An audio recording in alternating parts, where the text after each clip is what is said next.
Hello, everyone, and welcome to Omori, probably my favorite JRPG maker game that's come out in basically the 10 plus years that people have been posting them. So this game took a long time to make. It took about 8 years for the person to make, along with some help from some others. So Oh, I was gonna say, it's like one of those. Well, the case story is not exactly the most apt comparison, but from what I understand, this game was entirely made by one person with occasional assistance from others, yeah. some folks. Is that what I'm getting Yeah. right? All right. So yeah, this is Omori, so don't worry. Everything will be good, no matter what happens. Yeah, but about the commentary. Yes. So, Omori, I have no experience with. I believe Ted and I both stated that we're heading into this blind. I have no idea what the hell this is all about. I have seen this game occasionally. I guess that can't be helped. So the company I surround myself with, because I've seen the title screen character out of context a number of times throughout the years, but I have no idea what this game is about. I'm assuming it is a psychological therapy session. Kind of, yes. Yeah, with the art style that much. Oh, there's tissues there. Oh, I know what those are supposed to mean, but they because of my mind. It's funny. It's funny. Like your eye is like immediately drawn to the tissue box. And my eye was immediately light. drawn to the light bulb. Yeah, on the top right, which I thought was a cartoon bomb. Well, clearly this person has issues that we have to dig through at some point or another. Yes, we most certainly do, but that's for a much later part of the game.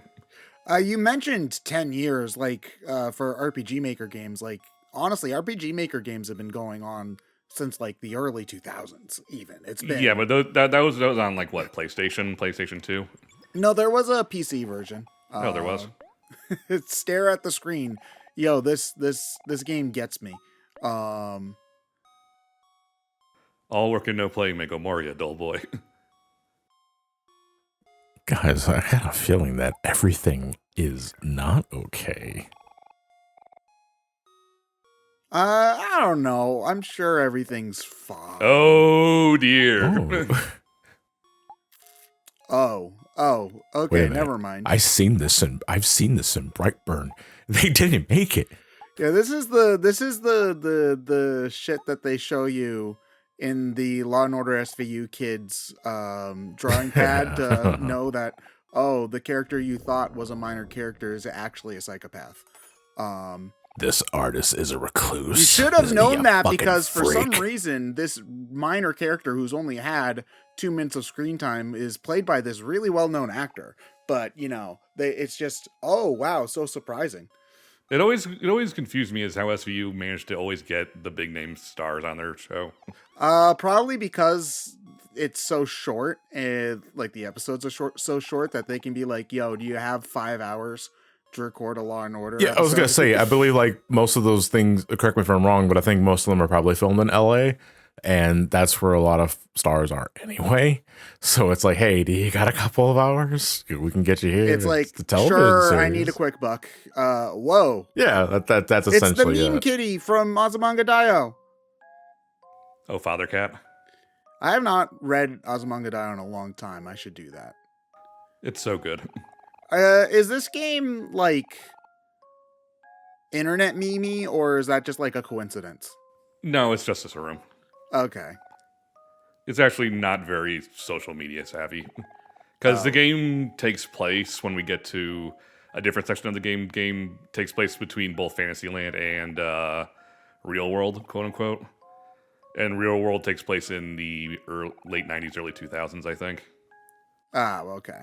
Oh boy, so we might actually see like a Netscape browser or AOL Instant Messenger. Yo, man, I can't wait to put something cryptic and passive aggressive into my away message later today. Ooh, it's gonna be so meet me great. at my MSN chat. Hey folks, ASL, am I right? Dancing Jesus on my GeoCities. Yo, those sound effects still live in my brain, especially like the door closing, like kind of sound. Well, fuck you too. It always sounded like a door slam right in front of your face. I mean, it was, but those damn, like implications of that are very rude. Yeah, except you don't get the physical satisfaction of slamming the door. You have to like move your mouse and press log out. But, Yeah. unless if you smash your mouse and then tell your mom why you broke another mouse and you have to pay for a new one, it just isn't the same, man. Folks just don't understand how good they got it nowadays. It's funny. Like, I know this is woefully out of topic, but whatever. But there was this horror game. I think it was a Markiplier that was playing it, where you have to find the this guy Pokemon named movie. Larry. Oh, Stand By Me. And the way they pronounce, like, the way that you found Larry, it's like, you found Larry. And I was like, that sounds like the same tone as you got mail from AOL, and no one in the comments section is pointing this out. And I was like, I am old. Why is the orange slice taking a bath in the bottom right corner? I think that's an octopus tentacle. Yeah. You look out, son. I made toast. So what kind of game is this exactly? Like, is this it's an RPG. Oh, it's an RPG with like a battle system and stuff? Yeah, and level ups and all that. Was it inspired by Earthbound? Yes, it clearly was. Except it's much better than Earthbound in my opinion. I mean, no, but it's like that's kind of like that's kind of a gag. Inspired by Earthbound, you can tell by the grass. Like there was a period. I mean, you still might see it here and there, but like especially like 10 odd years ago, that was fucking everywhere. Whereas like this cheeky Earthbound inspired RPG is like, oh my god, every RPG is inspired by Earthbound at this point in time, because the most success story out of that is Undertale, obviously. Yeah. I think it's partially because I've been on record before as saying that Earthbound is not my favorite game. Same. Why so? Or did you ask? I couldn't hear you because I'm. No, he said me too. Oh, you too. Okay. No, yeah. I don't like. I played all 3 games in the series, and I appreciate Earthbound for what it is, but I don't understand. I'm probably the harshest on Earthbound out of the 3 of us here, to be perfectly honest. Yeah. Like Mother 3, that game's great. Like that is a fantastic game, but. Like the original Earthbound. It's so okay. the most striking thing about Earthbound is the style, obviously. Like the particular sense of humor and like the way it looks. Some people just really jive with that. In terms of mechanics, Earthbound is just not as good Dragon Quest. It's not as a game. I don't feel it's particularly good.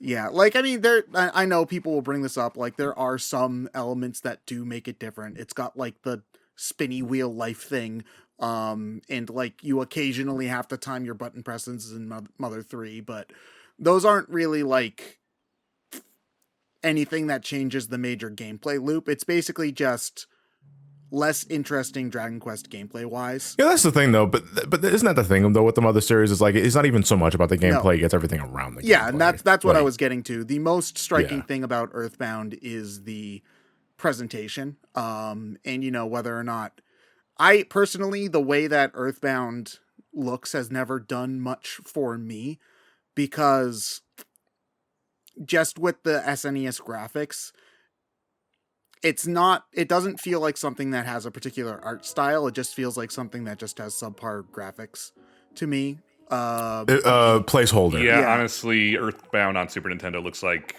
worse than Final Fantasy IV to me, which was already clearly an NES game made for the Super Nintendo. It's more striking when you compare it to its contemporaries, because Earthbound came out like 95, if I remember correctly. Same year as Chrono Trigger. It was pretty Chrono Trigger, Final Fantasy VI, Dragon Quest VI, and Shin Megami Tensei 2 were all out at the same time. And all of those games look better. With that said, like if Earthbound did what it was doing with like the Mother 3 promo stuff, where it was like claymation and they had the technology to actually make it look like that, I would be more interested, because it would be more of a Wind Waker thing where it's just very clearly going for an art style versus. I mean, at the same time though, but isn't that it's all very subjective, obviously. Yes, of course. There's like Earthbound, it does have an art style. It's just that I consider it bland in comparison to other contemporaries around that time. Yeah, that's the kind of the point I'm getting at is that it's kind of a love it or hate it sort of thing. I feel like a lot of people do gravitate to that art style. Hi, Sarah. And so the people who are really into the aesthetics of Earthbound pull those aesthetics out and put it into something else that theoretically plays more interestingly. I still to this day have not played Undertale. But really, yeah. Okay, now I'm gonna piss everyone off. Undertale feels a little preachy to me. It is. It's extremely preachy. It is. Yeah. I mean, it's at its worst when you're doing the genocide route. And I mean, I get it. I've gone on record saying that I think I know, but I think the message could have been laid on a little better. But I think the amount of feel-good moments you have when you do like the pacifist run of it more than make up for it, because that you want a game that makes you feel good about being a good person. You play Undertale.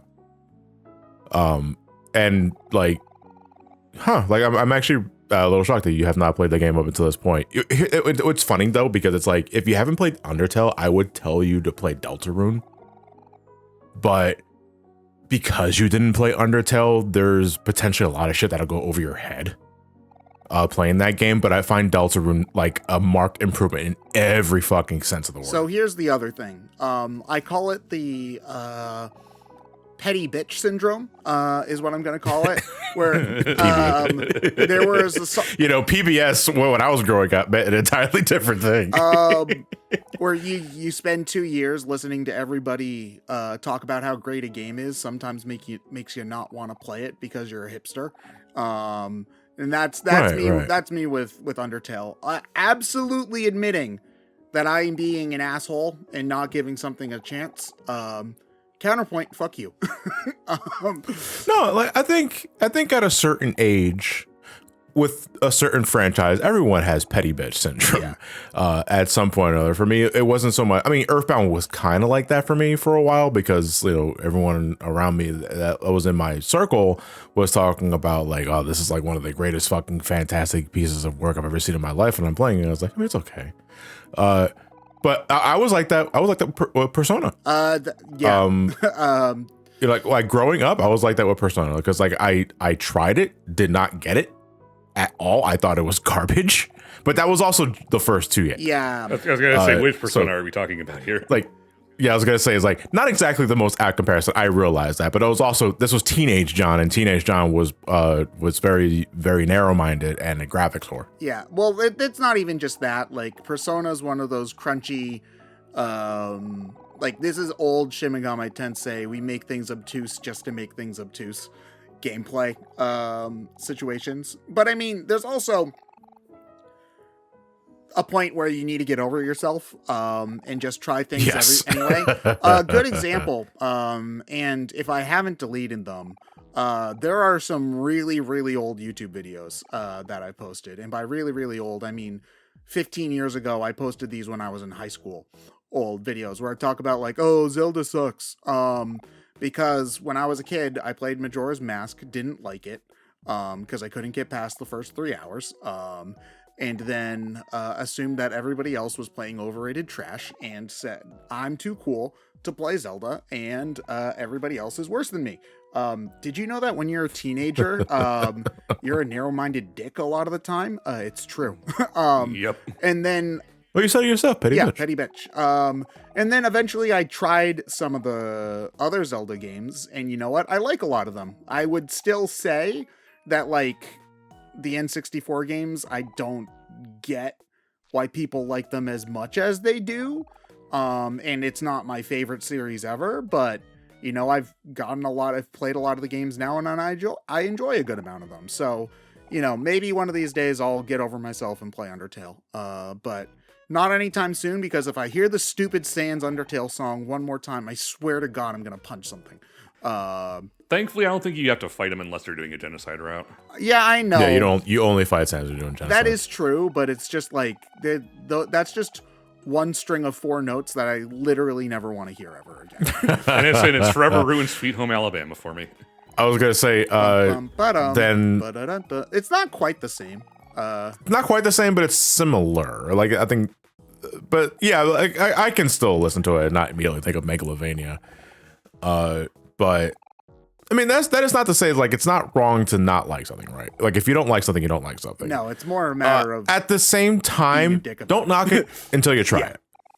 Like on a surface level, like this is like the most obvious shit, but sometimes, you know, especially like for the younger audience that might be watching this or listening to this, don't knock it until you try it. At least give it a shot. That way you know for sure, no, this is not for me. Unless it's League of Legends. Why specifically League of Legends? I refuse to touch that game with a 10-foot pole. I thought you refused to touch Banjo-Kazooie with a 10-foot pole.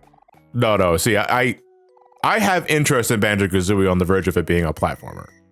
It is a rareware platformer from the N64, which, oh no, this might be bloated. But there is an inherent interest in Banjo-Kazooie and Tooie because of its platforming nature.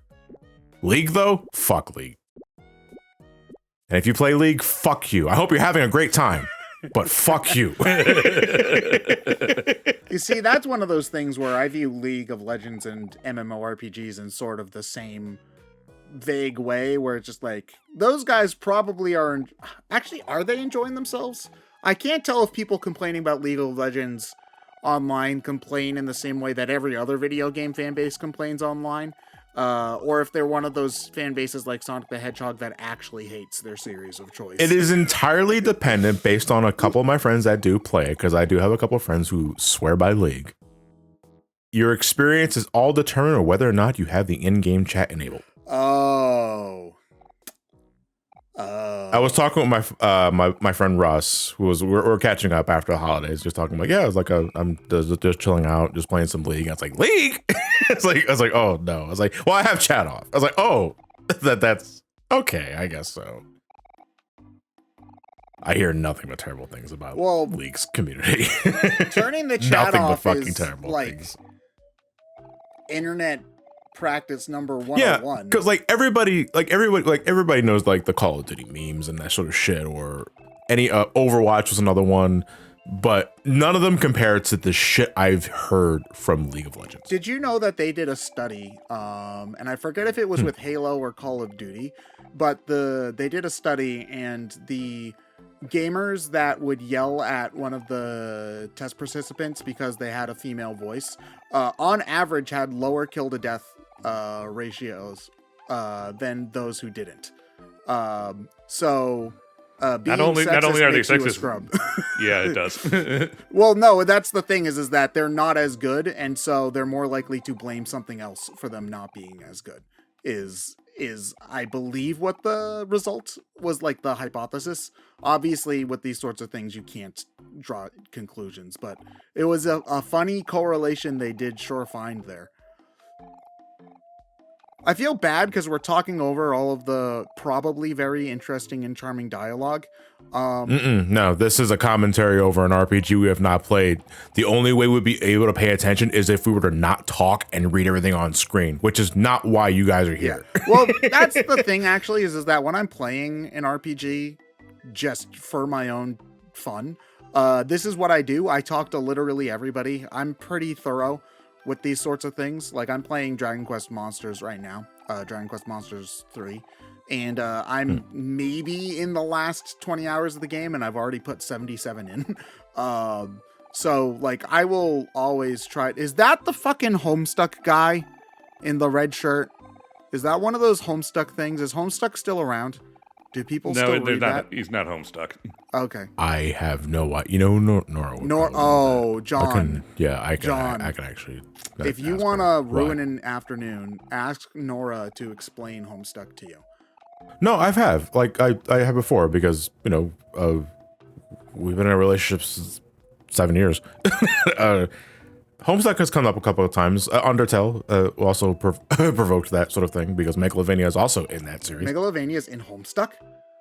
Mm-hmm. That came from Homestuck, and the what? So Megalovania, the theme itself originated from the Earthbound Halloween hack that Toby Fox made. Like, I think it was like one of the first things he ever made in his life.